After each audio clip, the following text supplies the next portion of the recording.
Ndanorodhora mama pandasvika sikanzi Prima afa. Ndinoti mama musadaro, Prima ari kundirwadza. Vauraiwa naTafadzwa nokuda kwekuti Tafadzwa anga nechigumbu chekuti Prima anga akamusungisa.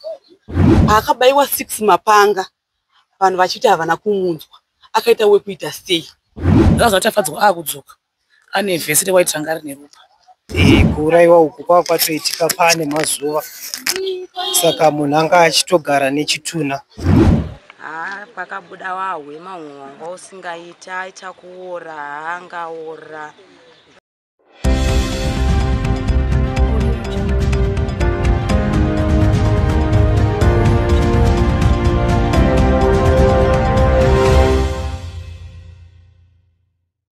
Yes, amaswera semhuri yeZimbabwe. Tichisangana zvakare paHot Zim Trends apo patinokupai nyaya dzinopisa all around Zimbabwe naika. Nhasi uno tiri kuHopley Zone 6 muHarare uko kwaitika chiitiko chinotyisa nekurwadza apo murume ane makore 34 ekuberekwa anozivikanwa nekunzi Tafadzwa adzipa akauraya mukadzi wake Primrose Mulambo ane 26 years. Vatauriri vakutaura kuti amubaya zvakare 7 times pachest ndokubva amuisa pasi pemubhedha achitopota achiuya kuzorara mumba imomo for 3 days asi muine chituna. Zvinorwadza izvama. So ndatinzwe veukama nemalocal residents vachitaura. Inini ndinonzi Privilege. Zvakaitika seWednesday, Prima akatouya kwanga ndiri akadhakwa ndatanga kupfira mate pasi. Ndatomuta Prima, ita sei regedza zvauri kuita. Zvikanzi naPrima ini ndikuita sei ndoda kasu. Pandati aina ndisikwanisa kutengera chikasu. Ndoda chi vatonzi nevamwe vanhu vangu vari panze. Prima kasu ichi imwe kasu. Ndo pakatera Tafadzwa panze. Pawatanga kuita sei kunetsana. Vachinetsana kudaro mama ndo pawakati kuna Tafadzwa. Tafadzwa zvakasiyana nekuti uri sei uri kurowa inini. Tafadzwa uya ndo paakasiya Prima. Prima baita sei basara kuzasi. Saka inini Wednesday handozomboona kuti Prima afamba sei. Zvadaro ya Friday manheru vamwe mai ndo pakandishedza vakati iwe Prima hausumbomunzwa here achita sei achikushedza kana kuita sei. Ndikati agotadza kundishedzera. Zvikanzi chimboenda unovhura rimwe dhoo ita sei timutarisa. Pandati ina handisita sei handisi kukwanisa kumutarisa izvezvi zvinenge ya Friday manheru. Pandakashedzwa nemumwe musikana zvikanzi Prima ita sei ashayika. Saka ndakabva ipapo ndichimhanya. Ndanorodhora mama pandasvika sikanzi Prima afa. Ndinoti mama musadaro, Prima ari kundirwadza. Zvinorwadza. So takatarisa tinoona kuti nemunhu ushamwari wakadzama naPrima. Hapana here zvimwe zvaakambokuudza iwo kuti ari kunetswa nemurume wake paushamwari wenyu? Murume wacho amangwana atomuraya akandiri zvikanzi ndonobvunza mama kuti Prima aripi. Ndikati nditume kunobvunza mama enda wega. Pahabva paya kubva ipapa Tafadzwa anosombodzoka pandiri. Saka auraiwa Prima ya Friday yacho ndo pandakanzi pandakamuona achipuya nepamwe pamba kudaro. Pandakabata vamwe baba kukola ndikati ona Tafadzwa muita sei amuri kutsvaga yarapo. Ndo paakamhanya pabatwa nevamwe varume. Ndo paakazoya naye kunoko but anga atomuraya. Zvinorwadza. So takatarisa varume vari abusive vanorova vakadzi. Chikumbiro chipi chamungade kuisa kune vemutemo takatarisa nyaya dzakadai? Ukangoona wanetsana nemurume wako kana kungobuda uende kana kunotaurira kana tete kuti urefreshe pfungwa dzako pane kusvika pakuuraya munhu asina chaatadza. Prima akafira nawo. Kundirwadza. Zvinorwadza chokwadi. So pachivanhu chedu tunoziva vanhu vakadai, mhongi dzakadai dzinogadzirwa. Ndo vamwe vanhu vatinokwanisa kuona vakupenga vamwe kana kuzomboningirana. Chishuviro chenyu chamuda kuudza kuti Prima tikutoziva akateerera panguva ineyi. Mashoko apa muda kumuudza kuti adzoserewo semaurayirwo akaita?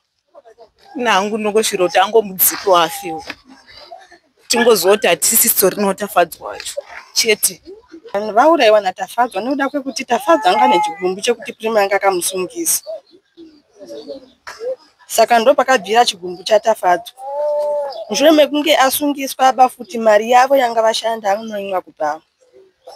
Ndasungiswa asina 2 weeks abuda mubava.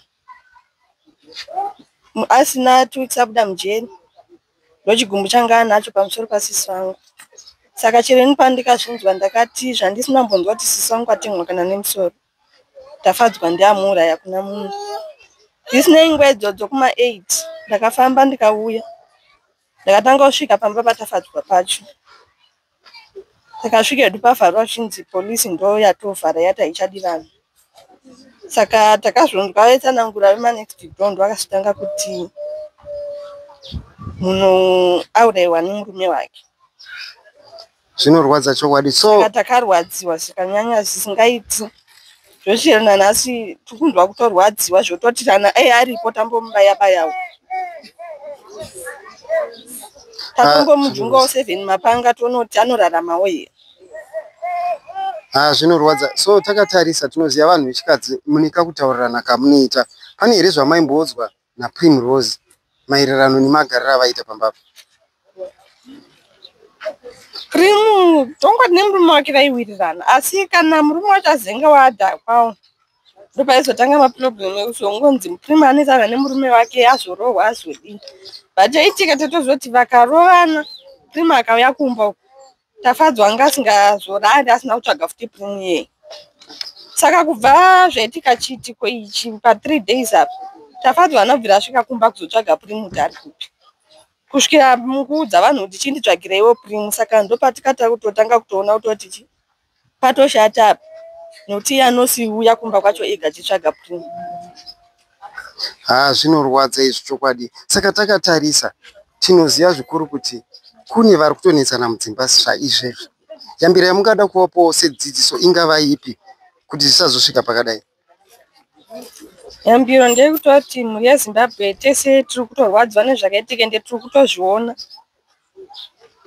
Ndofunga mwe marriage tete kangogarira kunzi tindanzi respect here kana kungonzoma ichimuti ndozvatete takagarira. Asi kunzi maichimuti hakubatsiri nekuti izvezvi vamwe maichimuti havasisipo ndo vatotisiya nhasi. Saka enda hakungonzi anzi vari kuhura vachizodai zviri nani asi uchigara uri safe. Chikumbiro chandingatokumbira kumhuri yeZimbabwe kutotanga parizvi ndechekuti ropa rasisi vangu asati rakorobhwa mavakabayira. Saka zvichingoreva kuti vari momba macho ende takatarisa hama dzacho dzinenge dzineka kutozvignowa mukati macho takazvitarisa nekuti zvanofanira kuti watsika munhu isusu tatisina tasiro yekutarisana nenhamo tatisina kuzvigadzirira. Kana dai kana kuti zvinzi munhu zvaitikira mumba kwedu taigona kuti ndezvedu zvaitikira pamba pedu. Saka izvi zvaitikira kusiri kumba kwedu. Saka mhuri yeZimbabwe kana pane vanogona kubatsira kuti hama idzi dziri kuignowa nyaya iyi kunge isina basa. Kuti kunge munhu sezvinonzi hameno ihuku yavakauraya ina basa. Kana pane zvavanogona kutiitirawo tivabati vatiitire kutiwo zvinhu zvemufi wedu azviite zvega. Inini ndakamira panapa ndinoitwa Priscilla Mulambo. Ndiri mutwini waPrimrose Mulambo. Chiitiko chakaitika ichi handizive zvangu kuti chakaitika zvarini. But chandinoziva ndechekuti ndakasvika kumba handichazoti wanga uri musi wechii. Ndokubva ndaona foni yemutwini wangu iri mumba. Ndokubva ndabvunza ndikati ko mama Primrose foni yaPrimrose iri muno mumba ko iye aripi? Mama panguva havana kuda kundidaira. Mangwana makuseni andabvunza foni izvi ndakabuda ndichienda kubasa. Ndinoenda kubasa ndakabuda ndichienda kubasa. Ndakabva ndati regai ndipinde mutoilet. Pandakanopinda mutoilet ndakanoona bhegi riri mutoilet raPrimrose. Panguva iyo handina kuda kunobvunza mumba ndakabva ndatongokondinya nekuenda kubasa. Pandakadzoka usiku ndopandakadzoka ndakati konai mama ndiri kuona ndaona bhegi raPrimrose mutoilet. Foni yake ndadzokazve ndiri kuiona ingori apa. Ko iye wacho aripi? Zvikanzi zvoni zvona mama handina kunge ndakakuudza. Tafadzwa naPrimrose vainetsana nezuro paSerapa. But Tafadzwa anga akadzipa Primrose paSerapa. Ndofana kuti iwe Tafadzwa unogouya kuzorovera mwana wangu pamberi pangu sei? Zvakasiyana nekuti wangoti batawo neni woita sei wandirova. Mama hanzi panguva iyo Tafadzwa akasiya Primrose ndobva adzoka kuseri kwangu namama vachisika maplate. Mama ndobva tafadzwa vati mama ndinokumbira ndauya kuzokumbirawo ruregerero ndanzwa muchiti ndikurovei but Primrose ndandisingamurove inawe kuti ndamuti handei kupi handei kumba. Saka hanzi Primrose akapinda mumba ndobva arara pasofa. Hanzi ndobva tanga ushauta Tafadzwa iwe Tafadzwa udza mai vangu chokwadi kwete kunyebera mai vangu ipapo. Hanzi Tafadzwa akabva asumuka ndobva aita ndobva aenda. Primrose akabva ateera mama kwakumuti ko iwe uri kuenda kupi. Hanzi akati mama ndiri kunotora hembe dzangu. Uri musi weFriday ndaenda kubasa. Pandakadzoka usiku ndopandakabvunza mama Primrose mazomuwana here. Zvikanzi namama aiwa Primrose handisati ndamuwana. Handiwaona kuti ndichatongosvika here kubva kutonomutsvaga. Ndamutsvaga mumasawiro ake vari kuti Primrose takapedzisira kumuona musi wainetsana nani naTafadzwa. Ndikati alright mama ndobva kuti but chiri kundishamisa ndechekuti Tafadzwa ari kuudza vanhu achiti ndoda kuzviuraya ndine stress yekuti Primrose handisi kumuona. Ndobva ndangokanda bhegi rangu pasofa ndobva ndatorege ndotsvaga Tafadzwa wacho. Saka pandakabuda ndichinotsvaga Tafadzwa ndakasvika pamabhawa ndobva ndatsvaga pinda mumabhawa ndobva ndashawa Tafadzwa. Ndakaona asawira waPrimrose uyu akamirapo ndobva ndamubvunza ndikati ko imi Primrose ari kupi asiri kuwanikwa. Zvikanzi mama watombouya pano vakatondibvunza kuti Primrose haasi kuwanikwa. Ndikati ko iwewe Primrose wacho wakapedzera kumuona rini. Zvikanzi Primrose ndakapedzera kumuona achinetsana nani naTafadzwa. Uyu sawira wake ndopandakatorana naye zvikanzi handekupi kumba kwaTafadzwa kwacho tinotsvaga Tafadzwa. Ndo uyu pakati Tafadzwa uyu ndatoswera naye pano tishomwa hwawa takagara apa. Tafadzwa achinditi mai guru ndine stress but stress yandinayo ndeyekuti handisi kuziva kuti Primrose ari kupi ndoda kuzviuraya. Ndikubva ndati ho chaiti kwidze kupi kumba kwaTafadzwa pana Tafadzwa. Ndopatakasvika hanzvadzi yaTafadzwa iri mumba ndobva tagogodza ndobva ndabvunza tikati ko Tafadzwa aripi. Zvikanzi ndangosvikawo dhoiri rakashamba. Zvikanzi nasawira waPrimrose uyu munomuziva here. Zvikanzi hongu ndinomuziva mutwini waGulesi. Zvikanzi ndini pandakabva ndabvunza ndikati ko Primrose makapedzisira kumuonawo rini pano. Zvikanzi nehanzvadzi yaTafadzwa ndakavanzwa nezuro vachitaura vari mumba umu. Ndikati Primrose chaiye here. Zvikanzi ndakatovanzwa vachitaura mumba umu. Uyu sawira ndopakabva ati iwe mai iwe Priscilla yetidzokerei kupi kumabhawa tinotsvaga Tafadzwa auya atiudza kuti akaisa kupi Primrose. Saka panguva iyoyo ndakabva ndangoti sezvo iwe wanga uchidhakwa nayo pamwe wapinda mumba arara nekuda sei nekudhakwa. Takabva tapinda mumba ini ndini ndiri pamberi sawira ari kumashure vatete vari kupedzisira. Ndipo pandakabva ndavheneka mumba. Pandakanovheneka mumba ndakavheneka pamubhedha ndobva ndatoti mumba macho hamuna kana vanhu but mumba muri kuratidza kuti muri kubudiwa muchiita sei muri kutopindwa pamubhedha muchirarwa vachibuda pamwe pane pavaita sei pavaenda. Saka pandakanovheneka ndakabva ndanodzikisa tochi pasi ndobva ndakabva ndati imi iropa ke riri kubva pai. Saka patakabva tapinda tese vakabva zveshuwa iropa mekera riri kubva pai iropa iri. Ndobva ndakabva ndatarisa ropa raibva nepasi pemubhedha richienda kukitchen unit. Saka richienda kukitchen unit saka pamubhedha gumbezi ranga rakadzika zvokuti wanga usingaoni zviri pasi. Ndobva ndakabva ndapfugama ndichinotarisa pasi kudai uku. Ndobva ndakabva ndaona mutwini wangu. Pandakanoona mutwini wangu inini anga asina kupfeka kwese kwangu kashamuka uku pendi rake ranga rakasvika. Ndobva ndakabva tangobudawo tichiskirima tichiita sei tichimhanya. Ndobva ndakachema ndichimhanya ndichinoudza mama vanhu kwakuti chiko. Ndikati Primrose ashaya ndamuona ari mumba mani maTafadzwa. Vanhu ndopa vakaita kuchipata kumhanya mamwe achiya kuno vamwe ndi vachidzika vakadai usiku. Saka pataimu yandakabva ndasvika kumba ndakati ndinotega airtime ndifonere mama vakagara apa. Ndobva ndakabva ndasvika chinzi Tafadzwa abatwa. Tafadzwa waita sei abatwa. Ndikati ari kupi. Zvikanzi ari mukati umu. Ndikati aiwa ndoda kungomuonawo hangu fesi yake. Ndobva ndakasvika Tafadzwa ari mukati mebhawa maakabatwa ndobva aiswa mukati mebhawa imomo Tafadzwa wacho. Ndokuzobatwa nevanhu kwakusungwa makumbo kwakuzoendeswa kupolisi. Zvinorwadza chokwadi. So takatarisa vahira ava venge vane nguva yakareba sei vachigara vese. Ndichida kuti ndizvitarise vanenge vanga vane gore kana ndisingakanganisi nekuti vakatanga kudanana last year ndakatanga kuziva Tafadzwa nekuti inini mutwini wangu aigara kuDarwin paakangotanga kugara kuno pakatanga kufambidzana naTafadzwa but last year. Zvinorwadza chokwadi. So venge vaine vana here vaviri ava? Havanga vasina mwana vese. Nawo dzavo zhinji dzavaingogara vachinetsana vanga vangori vanhu vaingogara vaingoita vari vanhu veviolence vevaya. aingogara vachingonetsana.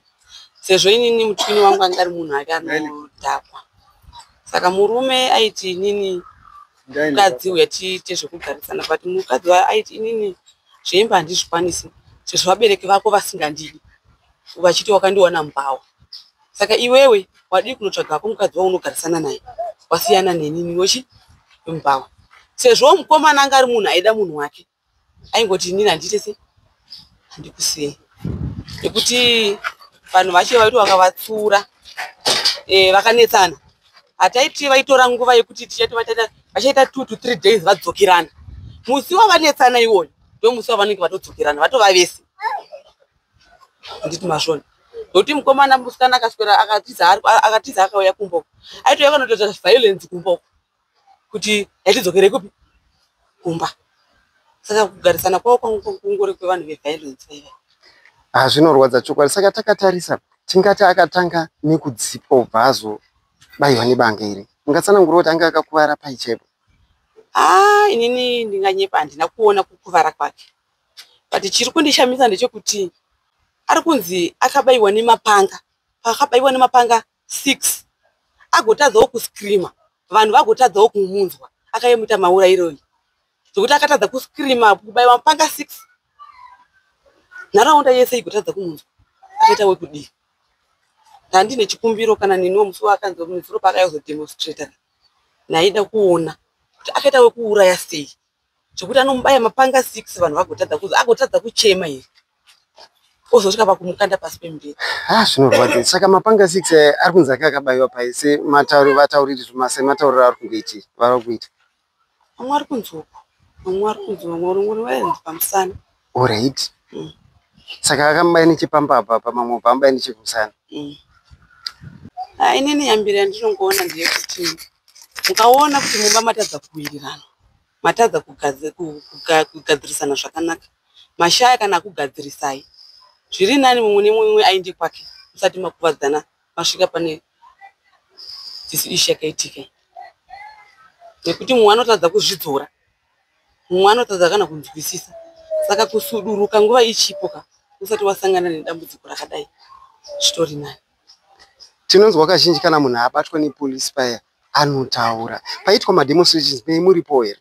Ndandiripo, ndakatokumbirawo kuti ndiri mutwini wake, ndokumbirawo kuona maurayiro acho aakamuita, but vakangonditi tichakushedzai, handina kunge ndakashedzwa.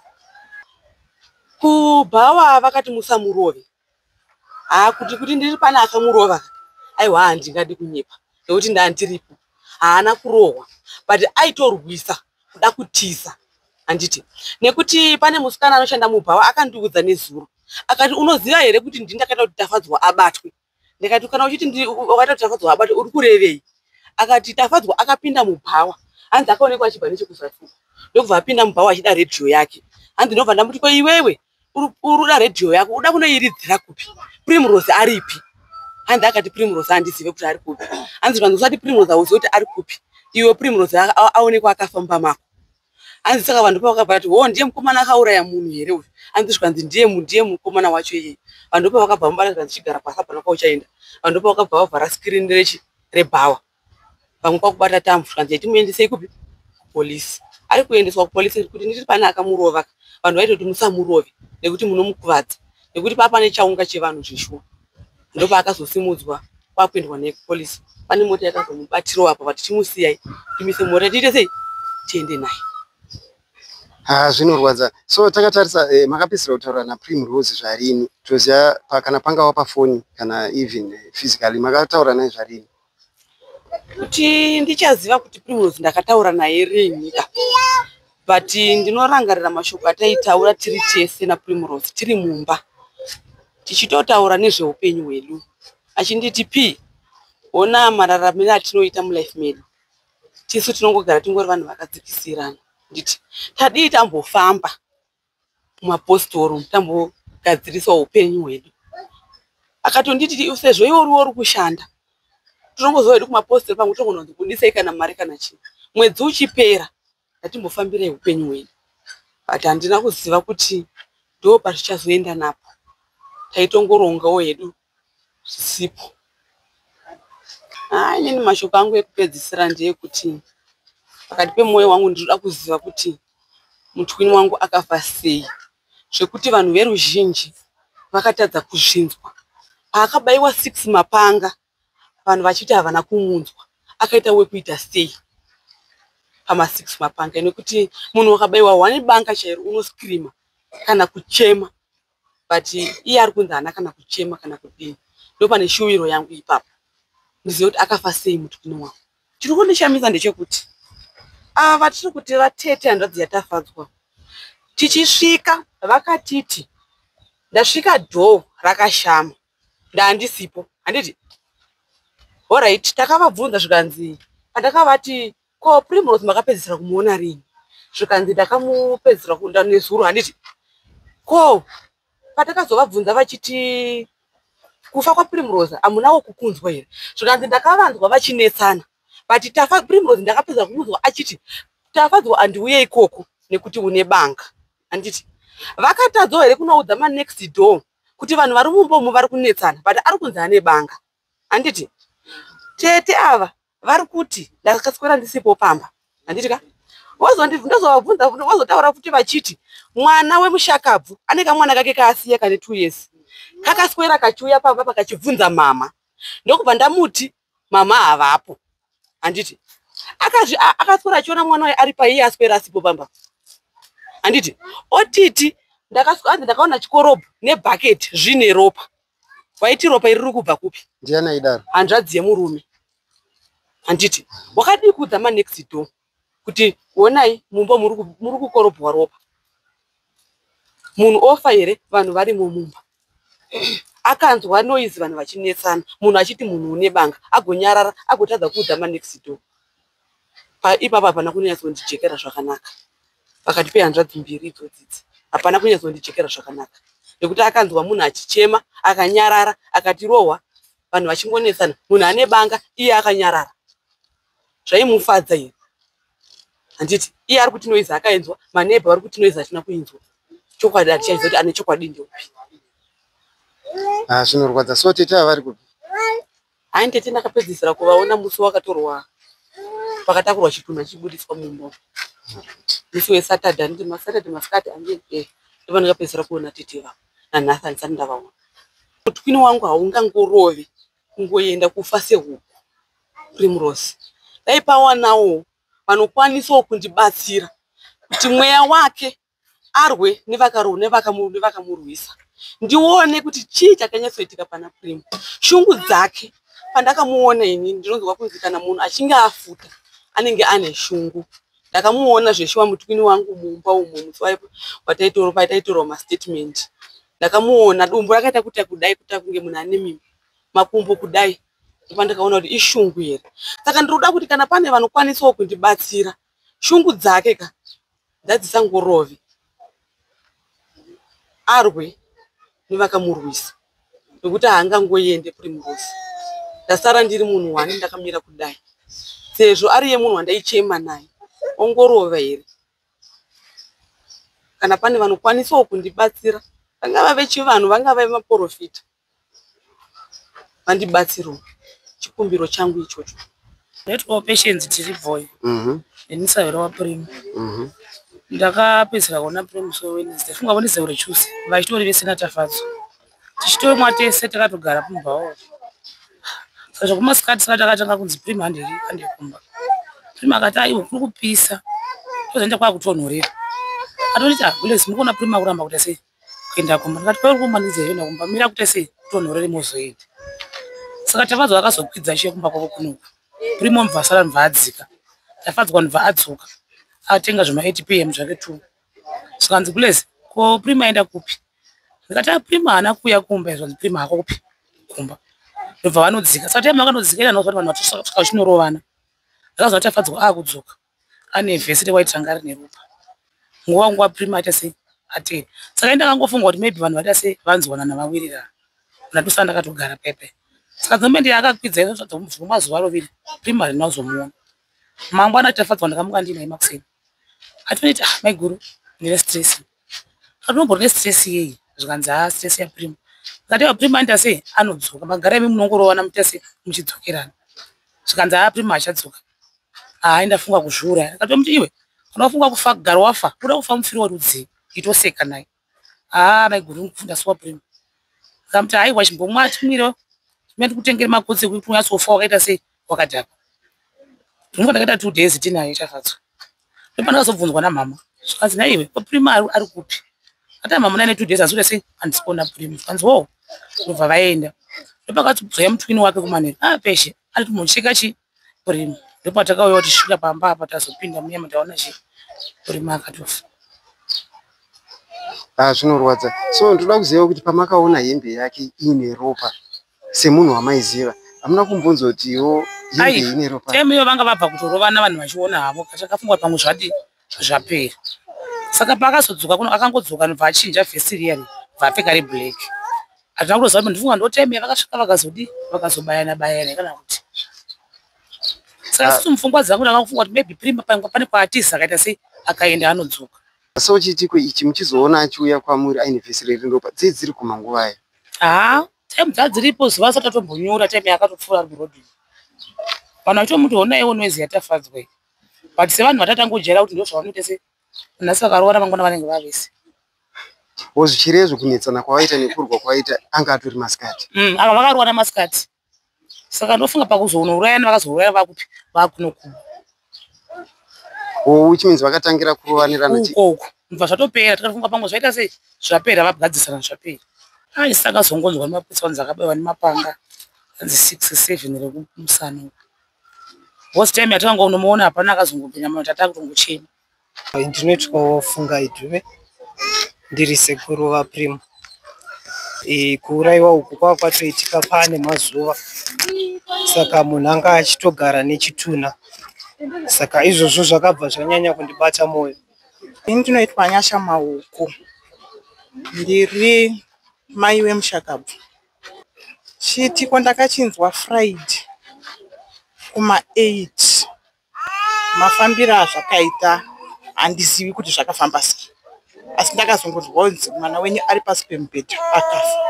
Ndakasvika panzvimbo but ndakasvikidzana nepolisi yakati hamuchakwanise kunge muchimuona nekuti takuda kumuchengetedza, munozomuona mangwana kwakachena. Zvinorwadza. Saka vatauri vari kuti anga akakuwadzwa pari pai chaipo pakasvika pakumupfudza upenyu hwake? Inini paakakuwadzwa chaipo ini handisi kunyatsa kupa topasi wawo nekuti mwana wandisina kutoona kuti akakuwadzwa sei nemakuwadzirwo. Handina kumuona mwana wangu, handina kumuona.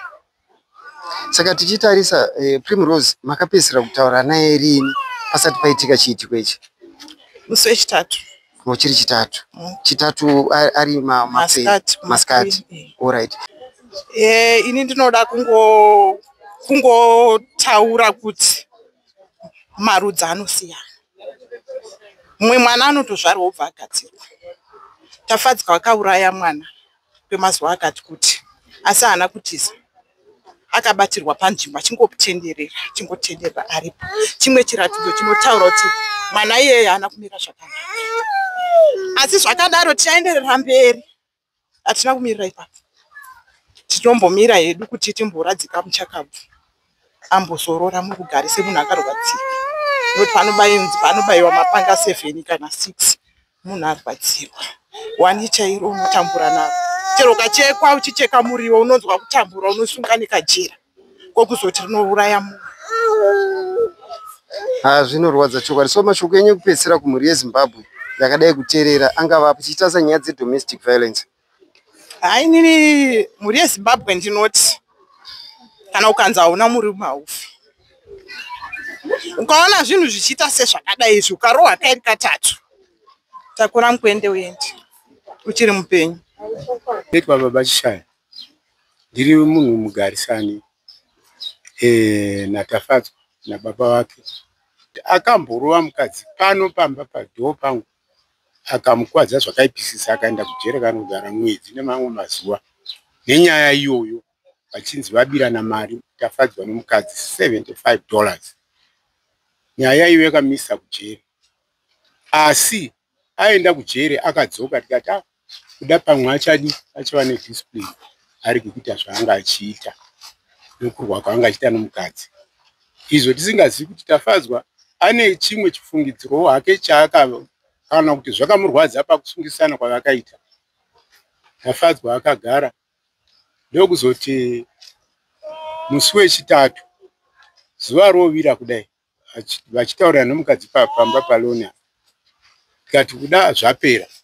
Pavairwa pese panguva yese Tafadzwa vairwirana panze apa tozobata mukadzi wotizira kumba. Asi apa hapana akaziva kuti vanhu ava vari mumba here kana kuti vari kupi. Takangoti kuda vari kumabhawa tisingazive kuti vari mumba. Sekusvika kwavakaita apa vakazobuda vakadzoka takangofunga kuti vari mumba zvokuti dai akachema semachemera aita tingai takazvinzwa. Asi sokufunga kwandinoita kana kuri kuti akatadza kuridza mhere anenge akamubaya pokuti arege kana kutaura nokuti weapon kana riri banga kana iri okapi kwabayiwa hauzowani mukana wekutaura. I think kuti kubayiwa kwaakazoita uku 4 uku 3 ndofunga kwaa kungouraya asi atofa already.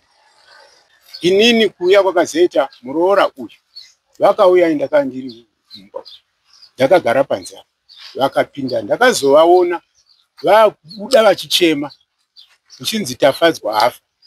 Saka kuita kwaaita achudza asahwira vake akuti hai nhasi ndogona kufa. Ivo vakatofunga kuti Tafadzwa pamwe ndiani ndiye afa.